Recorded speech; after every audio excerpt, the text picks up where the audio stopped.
Hello friends, मैं हूँ सी ए नरेश महेश्वर। बहुत लोग बोलते हैं 12 लाख तक सारे इनकम एग्जाम्प्ट है। बस ऐसा नहीं है। 12 लाख तक जो इनकम नॉर्मल टैक्स रेट से टैक्सेबल है वही एग्जाम्प्ट है।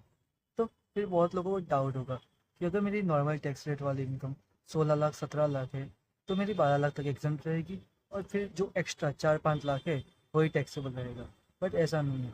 अगर नॉर्मल टैक्स रेट वाली इनकम 12 लाख तक बढ़ जाती है तो फिर वो स्लैब रेट से टैक्सेबल होती है।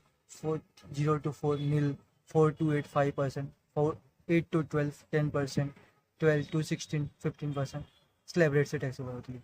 तो फिर बहुत लोगों को डाउट रहेगा कि मेरी थोड़ी इनकम नॉर्मल टैक्स रेट वाली है और थोड़ी कैपिटल गेन वाली है, और वो अप टू 12 lakhs है, तो मेरी वो एग्जाम हो जाएगी। बट ऐसा नहीं है कि नॉर्मल टैक्स रेट वाली इनकम वो अगर अप टू 12 लाख है तो वो एग्जाम हो जाएगी, एंड जो कैपिटल गेन वाली इनकम है वो स्पेशल रेट से टैक्सेबल होगी।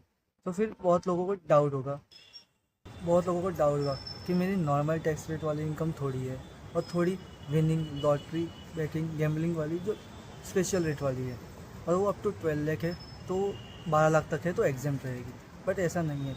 जो नॉर्मल सैलरी वाली इनकम अगर 12 लाख तक अप टू 12 लाख है तो वो एग्जाम हो जाएगी, और जो विनिंग लॉटरी गैम्बलिंग वाली जो इनकम है जो स्पेशल रेट से टैक्सेबल होती है वो टैक्सेबल ही रहेगी। Thank you.